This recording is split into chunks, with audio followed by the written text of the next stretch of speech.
Morbius. So Morbius is the new movie in the Sonyverse, starring Jared Leto. Jared Leto, Morbius, the living vampire. Now, I don't know much about Morbius as a character from the comics. I never really. Nobody does. As a comic book nerd, I can tell you there's not a lot to know. Yeah. All I remember is on the animated show they replaced his like actual drinking blood with these fucking like suckers on his hands that are 1,000 times more terrifying. Yep, thank you.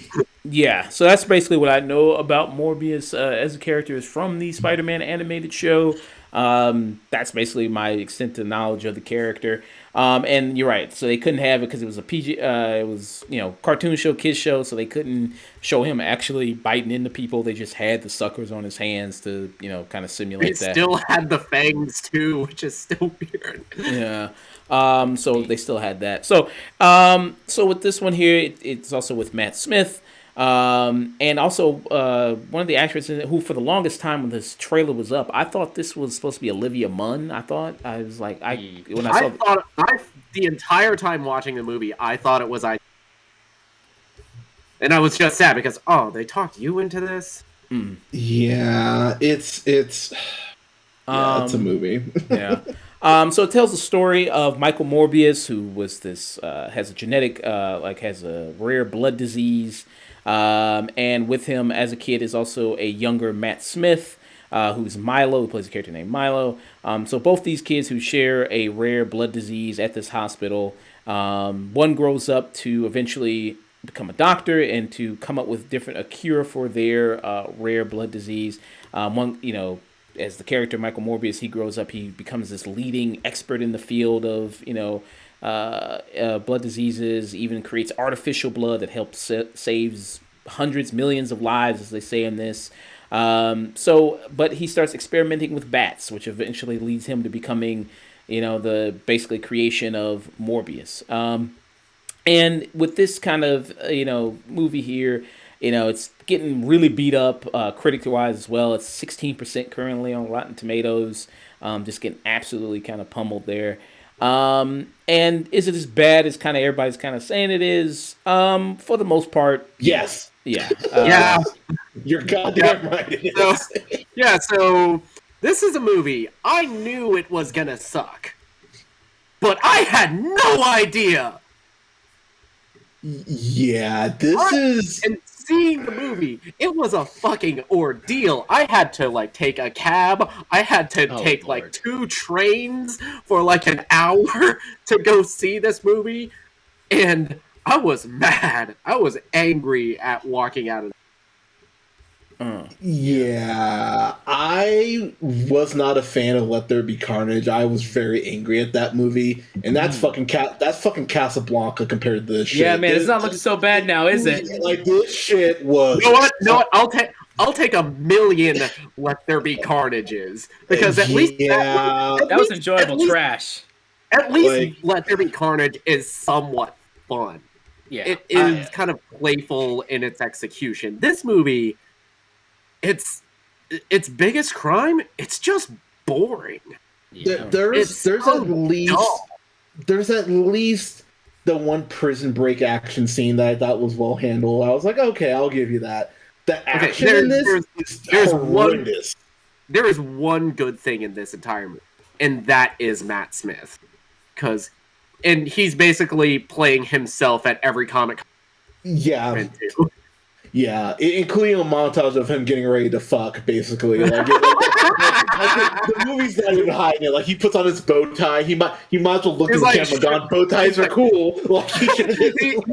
He's just grooving out shirtless, which good for you, man. Had no idea you were cut like that. Yeah, this movie. Okay, so when I reviewed Spider-Verse, which is incredible, by the way. I remember saying that the direct effect that movie would be that Sony would start feeling themselves and go, We don't need to work with Marvel. We can do our own universe. And this is exactly what the fuck happens because they took a nothing character, not like you could use Spider-Woman or Silk or Black Cat, a character that some people actually might know. No, dude, they're going to do Madam Web. And you go ahead and you do this shit. Can we just stop with Jared Leto in comic book films? Have we not learned our lesson? Like, stop giving him opportunities to play comic book characters. It's incredible. What, Hunter? You don't want no beef? You don't want no beef? Like, it's amazing how terrible he is in this. Like, this man has fucked up in DC and Marvel. Yeah, royally. It's amazing. It's a marvel to see that he is nice. he is like adamant about fucking up in every comic universe. This man is a menace. So I have to apologize to Aquaman because I thought Amber Heard and Momoa had no chemistry. Holy shit, Jared Leto and what's her name in this? They have no chemistry at all. They shoehorn a romance in this for no reason. It didn't make any sense. And Tyrese, I'm gonna call it what it is. He's pulling a Ludacris in Max Payne because he's playing an FBI agent, which is the most laughable goddamn thing. Tyrese playing an FBI agent who has like 10 lines of dialogue, maybe. Like, he barely even talks in this They are shit. the worst detectives. It feels like he's cut. It feels like a lot of his scenes were cut out of the movie. Yeah. Which is highly publicized.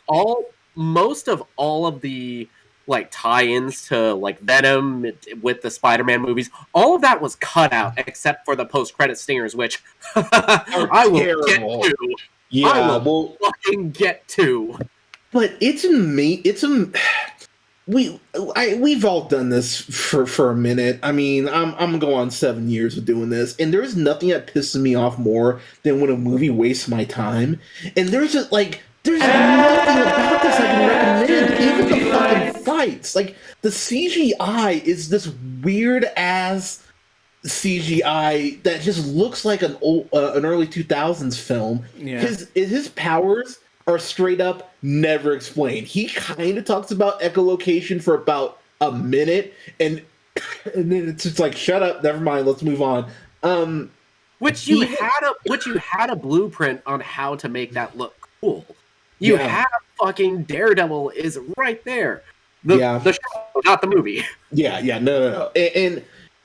But Jared Leto, he just feels like he could just give a fuck in this movie. Also, apparently security is all still been like snapped away because this place he works at, where he's working with millions of dollars of equipment, just there's no security around. Even when he kills those people on that boat, there's just no lockdown. There's no maybe we should add security to security cards or something. There's no other crew on that boat on that ship. All. And it's basically just him and those 8 mercs that he murdered. Yeah. And there's just these leaps in logic where it's doing that over and over and over again. When you get to the whole final fight, because we don't know enough about them as characters, there's no fucking emotional stakes to it. It's just them fighting for the sake of fighting. If the movie actually had a little bit of cleverness to it, they could have at least spun. And I'm not saying this would have been better, but they could have at least done the whole, you know what? I love you so much, I'm going to take everyone out of the picture so it's just me and you because we're brothers. And it kind of flirts with that for a second because Smith has this one throwaway line like, there's no one else left, it's just me and you. If you actually develop that into a plot line, you could actually get a little bit of emotional resonance out of it. But even the movie's not clever enough to do that. And it's like, why? Why should I care about anything in this movie? Why should I care about anyone in peril? Yeah. It's Dust, bad. what It's really fucking bad. Yeah. Dust, what were you kind of thinking there? I'm gonna read to you my first couple of thoughts on just one line, and I'm just gonna lead you just based on that, how you think the rest of the movie went. Here's the first couple words. My first thoughts were predictable, confusing, convoluted, nauseating, and lastly, most importantly, boring. But here is the questions I got from one line that made me question the entire movie from the get-go. Okay. How do you make artificial blood? What makes it artificial? How did you make it? What makes it blue? Why can't he get donor blood if his clinic has a sponsor that gives him carte blanche? He's a vampire, and he specializes in hemothology, which is the blood study of blood. He should have a lot of blood on hand. Why can't he just sip on that while he finds a cure?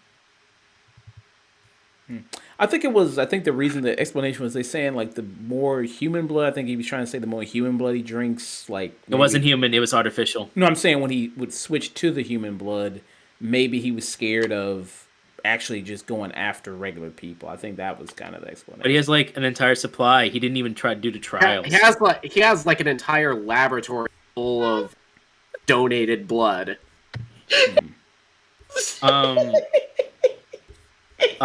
So yeah, that's just from one line. That was early on. He made artificial blood. You know what? The fucking people behind this movie didn't think about that, so I'm not gonna think about it either. You know what did make me laugh? When he was sitting in that when he was sitting in that chair waiting for a Nobel Peace Prize, and there's this African American dude who's just like right next to him, and he's just like nodding, and he's just like, he just hands. He's the token black character in this movie besides Tyrese, and he's just there to give him the nod, like he's checking out his sneakers. Yeah, you're like, you're my hero, Michael. And he just like claps his hands, and Michael doesn't even get all the way up. They cut that scene. All right, for real. What? All right. Leto just breaks into, "What if I started?" The best part of this movie, where I almost thought this won't be as bad as I thought, was the entire cutaway to Greece. The scene with those kids and Milo. It felt like an indie film, where a young doctor was taking care of two people who have a disease, and I'm going to send this kid away because I'm not going to let his brain rot, and I'm going to turn and you're going to help mankind. And I'm like, oh, it's going to be a tragedy. It's going to be like a Dark Man kind of movie, except without the Sam Raimi awesomeness. And it's just going to be it's going to be Dark Man, except everything without pretty much everything that makes. And Dark then we Man cut back, and it's going to be like, all right, it's going to be this cool indie film. I'm going to see this, and then and then it cuts. And then you get Jared Leto. And Jared Leto's doing his thing. And then he's giving like quippy lines occasionally that all fall flat. But at first it's like, okay, no. He's talking to this little girl, and he's actually pretty good. He's pretty good talking to her, and he's kind of, all right, and he's being all right. And then I'm like, oh, well, he just doesn't just do that with his patients. He does that in real life. And he's just not gonna do all. And then all the alarm bells started ringing, and I went no, and everything in my brain told me to no. And this is the greatest. This is the greatest. I don't even have to say anything else about this plot or movie or anything else. It was. I looked at the time. I was 45 minutes through the movie, and I actually turned. I clicked. I was watching it, and I left. I left for a little bit. I usually never do this. I left. Quitter! And I just to check my phone. And then I came back, and I didn't miss a single thing. I was only gone for 5 minutes. And I had to just sit there, and I guessed where it was going to go. And every stupid thought I had in my head, it did. It went exactly where every played out, predictable movie script from 2004 would have gone.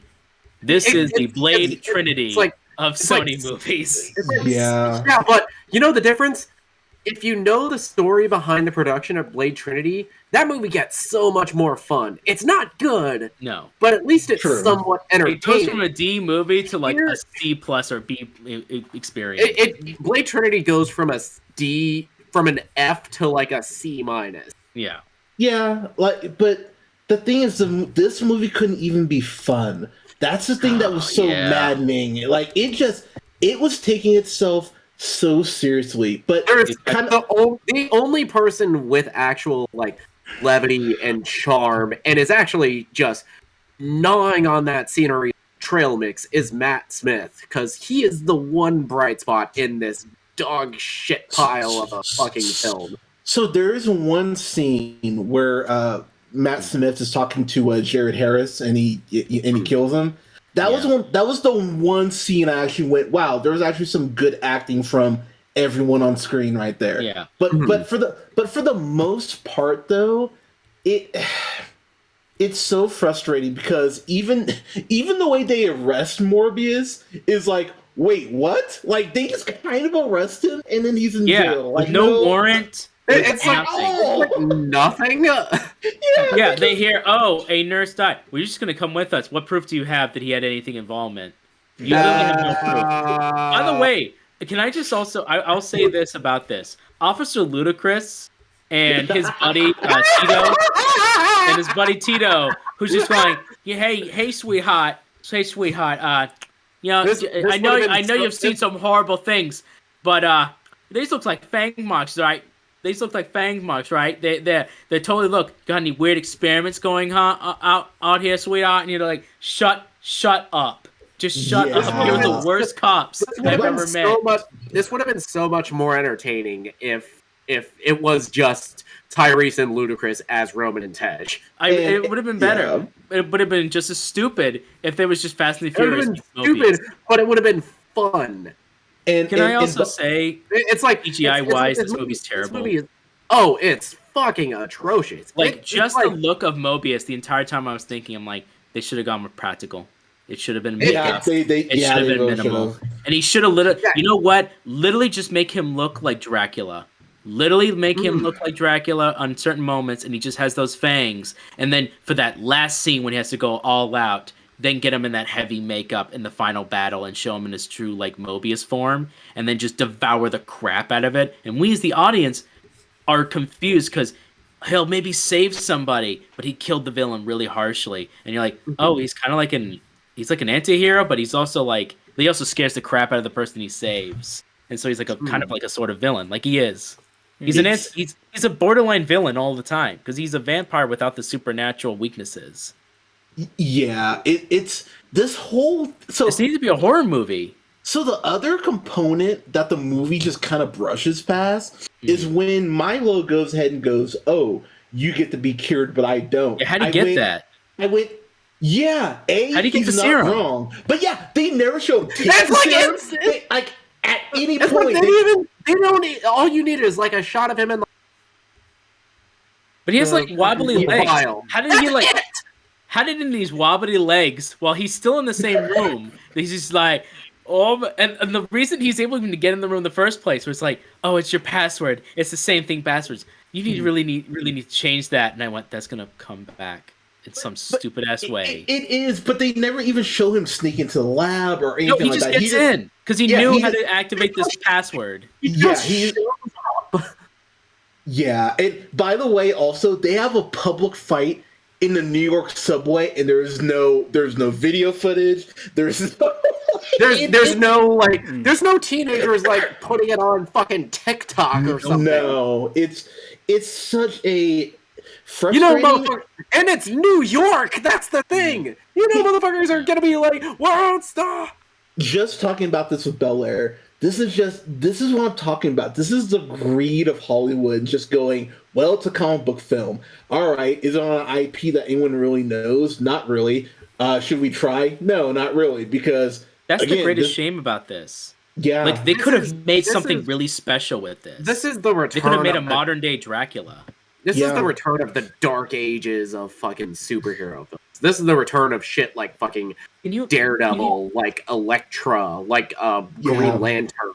Can you imagine after seeing this most recent Batman movie, The Batman? Can you imagine with the gothic architecture, the constant raining, and like a guy with long hair, a former scientist becoming a monster movie monster?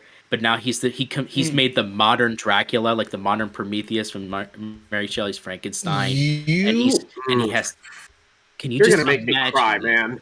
This could have been like Dark City, but with a vampire. Exactly. That's what I'm saying. It could have easily gone that route and made. And the thing is, because I was arguing with some nerd about this, when you have a character that's not well defined, you can do whatever you want with the character and make it work. Which is why this is even more maddening, because this isn't a well enough known character where they're tied to canon. Yeah, which is something that made Guardians of the Galaxy or Shang-Chi so effective, because they weren't really they weren't B, they weren't C, they were like D-list Marvel. Yeah. And they get this platform in this movie with everybody that is taking it seriously, and it's incredible. Yeah. And here this is go ahead, this Josh. Is just Amy Pascal cash grabbing. Yes, it is. Like, she's a fucking menace. Yeah. Go ahead. Yeah, well, so part of this, I mean, the reason why is because, you know, who is this movie made for? Well, I guess it's made for people who like Venom. Venom was a big success, so I think they're trying to go like, well, since that was a good hit and that was a Spider-Man villain, and since that was a huge success and we didn't even have to have Spider-Man in it, just reference Spider-Man and Spider-Man things in the universe, which this movie does quite a bit, because it zooms in on the newspaper, and it's the Daily Bugle newspaper, and it zooms in on the degree that she got from college, and then it's Empire State University. So it's trying to bring that, you know, in here, and then there's plenty of stuff that seems like it was cut out, because if you look at the trailers, there's plenty of stuff that's in the trailers that's in this movie. Stuff with the Vulture that's not, you know, directly in this movie. Tons of dialogue that he has that isn't in here. There's scenes where there's like graffiti in the background where it's Spider-Man. That's not in here. And I know there was a rumor and there was speculation that why this movie got delayed this time this year, because it was supposed to originally come back in January, was that they were going to put Andrew Garfield in this. He's not showing up in this. If that was like the big rumor, and also, thank God. Good. Bullet dodged. Yeah, stay away, Andrew. You're too good for this shit. Don't do this. If Sony is calling about a Spider-Man movie, leave them on red. Read that contract. Yeah. Read that motherfucker through. And so, real quick, since we can get into it now, the mid-credit scenes make no goddamn sense, and it just made me pissed off all over again, because it's like, it's like going to my final thoughts on my movie. This movie's a waste. First off, this movie's a waste of fucking film. Yep. It fails on every single conceivable level of being not just a superhero blockbuster comic book film, just being a fucking film. It's like characters don't give a shit. Action, boring, CGI effects, messy. But I was gonna be kinder, and I was gonna say skip this. It's just a skip it. And then the fucking post-credit scene happened. And it just shits on every bit of established continuity for the character that we know that is brought into this universe. And it doubles down, and it doesn't make any fucking sense. It is a scene that's written by committee of, hey, what's a Spider-Man villain that people like? Okay, let's try and make the Sinister Six movie happen for like the fourth time. And end up killing this Spider-Man franchise for the third fucking time. This is the third time that you've had this franchise, and you've still fucking it up. Yep. Yeah. Fuck this movie. Fuck Jared Leto. Fuck Amy Pascal. You know what? Fuck Avi Arad. And also, I love you, bro, but fuck you, Nathan Flynn, for hyping this movie up. Yeah. Thus, what's your rating there?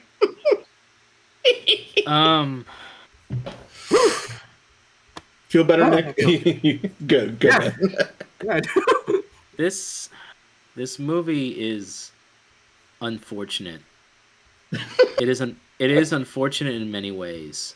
I see the potential in it of what it could have been. I see where you take the architecture, the tone, the mood from the Batman. You combine it with Mary Shelley's Frankenstein, an old school monster movie. You maybe take some of Francis Coppola's Bram Stoker's Dracula. You put some of that in there, and you could have really had this really dark, gothic, but like almost Shakespearean in nature movie. Maybe even like a little bit of Cronenberg, a little bit of body horror in there. You could have gone in a really interesting direction with this character and story, and made something totally unique in their own.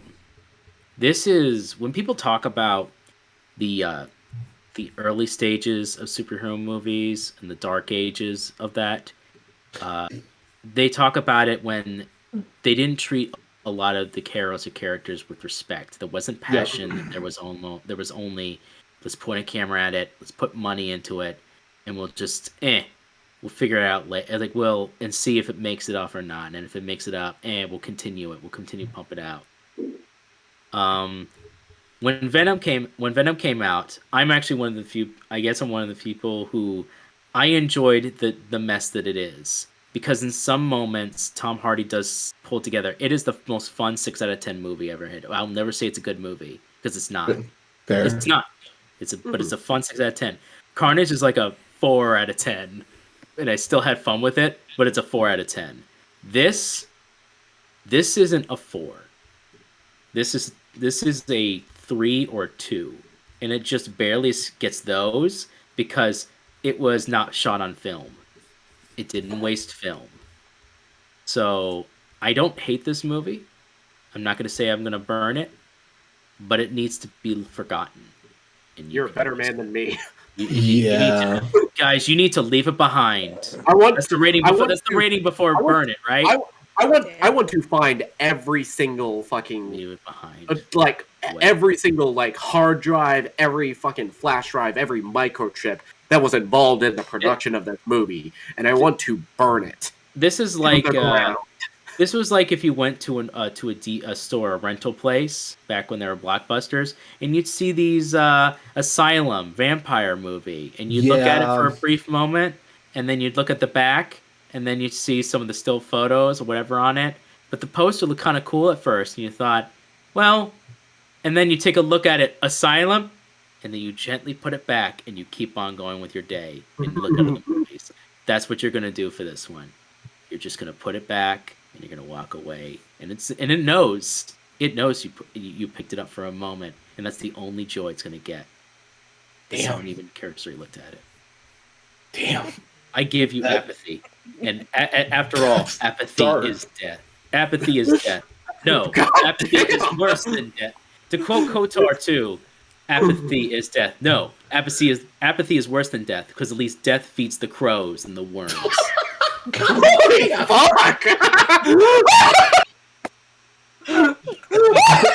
Dusk, if I had a hat right now, I'd be tipping it to you, sir. That was eloquent. That was bravo. That was beautiful. Thank you. It's bringing a tear to my eye. Yeah, I mean, as far as my final thoughts, this is just soulless. Like, at the end of the day, that's what it is. Like, I remember having this feeling when The Walking Dead just stopped trying. I was like, oh, that's right. This is just an IP. No one cares. No one's inspired. Who gives a fuck? If this makes some money, who fucking cares? Like, it's just. There's just no reason for this film to exist at the end of the day. And the whole mid-credit thing of going, oh, well, why don't you team up with me? We can do some good. Which, first off... It's like, motherfucker, do I know you? Yeah, how he finds them is never explained. How Toombs gets another Vulture suit is never explained. It's just like, oh my fucking god, just no one fucking gives a shit. It's all about how can we maximize these Spider-Man IPs and set up the Sinister Six. And here's going to be a very harsh reality that I think we're going to have to live with. Marvel's just going to have to cut bait with Spider-Man and let Sony fuck it up again, and then we can go through this whole thing again in like another decade. Because at some point, Marvel's going to have to look at it and go, okay, like, you're putting your poison chocolate in with my peanut butter. I don't want to risk you guys fucking up our plans. You're fucking up the program for us, where we actually like set aside and plan these things out years, decades in advance. Yeah, and I just don't think Sony has no plan. As long as they can go ahead and just make money, that's all cares about. There's no one inspired. There's no one who cares behind the scenes on this shit anymore. it's really quite heartbreaking to Dust's point because again, blank template really for a character that's so not well known. You can do whatever the fuck you want, and to see them do nothing is a disservice to everyone who worked on the film. This is a skip it. You don't know what am I talking about? This is a go. Fuck this movie. This movie just it's maddening because a movie should not feel like it's over 2 hours when it's like an hour 40. And I felt like this was over 2 hours. Yeah, easy. The Batman is 3 hours long, and I never felt how long it was. Exactly, it is this so movie much is better. Under 2 hours, and it feels like work to get through. I stopped halfway and I left for a little bit, and then had to come back. You know what, man? If anything, this shit will be relevant for a week, and then that hedgehog will come out and spin dash all over it, and then this will fade into the obscurity and the crap heap that it deserves to be in. But at the end of the day, there's no reason for you to watch this. If I was hungover and this shit popped up on my Netflix, I'd look for the remote. There's no reason for this. I would fight through the pain in order to reach for the remote to change the channel. I don't care if it kills me. This is not coming up on my TV. Yeah, I'd give me Green Lantern over this any day of the week. I'll take Green Lantern over this. I'll take Elektra over this. Fuck, I would too, actually. Yeah, Electra's a good sobering movie. That's a great hungover movie. Nothing happens. It's great. You just put that on. But yeah, bad film. Don't watch it. Don't give it your money. I use a Cinemark credit on this, and I still want my money back. Fuck off, movie. I got a discount because it was the first day it was in theaters, and I still want my fucking money back. I want to be reimbursed for the cost it took me to travel to go to the theater. So you guys are saying I should go and see it right now? No! Absolutely. No! At least Jared Leto playing a vampire. It makes sense why he sucks so bad this time around. There's at least Man. and that's a better joke than anything in the fucking movie, which is really sad. Let's see. I'd rather watch a fucking live concert of 30 Seconds to Mars than I would watch this. Oh, I think I would too. Oh, fuck, I guess I would. That's sad. So I'm just gonna get my review. Hey, The Kill is a legitimate banger. Yeah, fair. I'll give it that. Yeah. I mean, there's not a lot of things redeeming about the movie. Yeah, like I said, it's pretty soulless as it is. The action scenes, very early 2000s action scenes, the effects that he has when he is kind of the slow-mo speed up stuff to try to make it look cool, that doesn't really work at all. Even I think, they have to make a villain because it's a superhero movie, so they have to make, even though he's an antagonist in the books, they have to make it someone he can fight against, which you didn't really need to do that. You could have done what Dust suggested and make it this, creature, this Frankenstein, this Dr. Jekyll, Mr. Hyde situation of him battling, this creature, but you got to have him because you got to have the big action moment at the end, and even the big action moment at the end is very early 2000s action moment where he has to save his love interest, so-called love interest in it. So yeah, I mean, there's, and Tyrese is kind of just in the movie just with one expression. It feels like maybe there was extra stuff for him to do, maybe left on the cutting room floor, maybe not, but yeah, this is just, I'll just give it a burn it. I mean, for just being boring and being a movie that simultaneously feels like it's dragging but also rushing at the same time, and it's only an hour and 44 minutes, but feels over 2 hours, which I don't know how it does that. But it's like I want to pull on my fucking J.K. Simmons costume. It's like, are you rushing or are you dragging or are you gonna be on my fucking time? Yeah. Yeah. And the 2 mid-credit scenes, so you don't have to wait till all the way till after the credits. There's just two mid-credit scenes. Thank God. You only have to suffer through like 5 seconds of that goddamn Windows 95 background that is the credits of this movie. Yeah. And the first mid-credit scene is just the Vulture who gets moved to this universe, the Venomverse, or whatever you want to call the Sony. Which, why? Which this is. They could easily just pull a Venom where they're there temporarily, and then the spell wears off, and he's back in the Marvel. Yeah, they could easily just do that. They could. But we're just like, it's like what we know about Adrian Toomes off of Spider-Man: Homecoming. It doesn't make any fucking sense for him to be like the Nick Fury of the Sinister Six. Yeah, it's like you have Michael Mando right there for Scorpion. You just say, "Hey, he's threatening his daughter, and unless you go along with this plan, then I'm going to kill your fucking kid." Yeah. Yeah. So he comes to the universe again. I guess you could just always, because the director of the movie, he just spoiled everything. He gave an interview with Cinema Blend already. Director didn't give a fuck.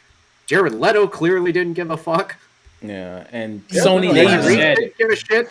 Yeah, Sony goddamn CGI artists didn't give a fuck about this movie. Jared Leto came out in an interview and said. Jared Leto came out and said in an interview that this was his easiest acting job because he didn't have to method act; he could just be himself. Yeah. Well, I guess he did. I mean, I'll take 2016 Suicide Squad Jared Leto over this. Yeah. At least that movie, I'm like cringing, but in fascination of how, why. Here, I'm just, please, can I just go to the bar, get a sandwich, and get a drink? I will give you that because, by the way, I'll give me 2016 Suicide Squad over this. Like that movie pisses me off, but I don't know. At least Deadshot's kind of good, and Margot's trying as Harley. It just felt like no one was trying in this, and when you're getting a movie like that, you can feel it, and it just felt like the main actress, what's her name, Adria Arjona, I think is how you say it. Yes, Adria Arjona. Thank you. She said that for no reason she was like, "Oh yeah, AOC was like the inspiration for my character." I was like, "Why? Why would she?" I couldn't tell that. Like, she doesn't come across as a character at all in this. It's just it. Yeah. So just. Y'all don't see this. There's no reason to see this. Spider-Verse Part 1 is October? Yeah. Spider-Verse Part 2 is in October. Fucking Moon Knight's on Disney Plus, and you don't even have to go to a theater to watch that. Yeah, Multiverse of Madness is out next month. I'm a month. Yeah, that looks good. Dude, Ambulance is coming out in like the next week. Yeah, let's get cray and have some fun finally, because honestly, between fucking Uncharted and this, I'm really starting to question my choice to review movies, man. Well, dude, so both of those are Sony movies, man, and it's kind of insane that Sony's put out two of my least favorite films already, and we're not even halfway through the year. Hunter, why is that surprising to you? That's what Sony does. I mean, Sony, that's fair. The only part of Sony's department that has done financially well is their video game department. True. I say this, and their technology. Yeah, I say this as I have a PlayStation 4 in my room. Hey, I got one too. Fair, but it's a disappointment. Yeah. All right. So moving on from disappointing, and I wasn't even expecting anything. We got one more to go. If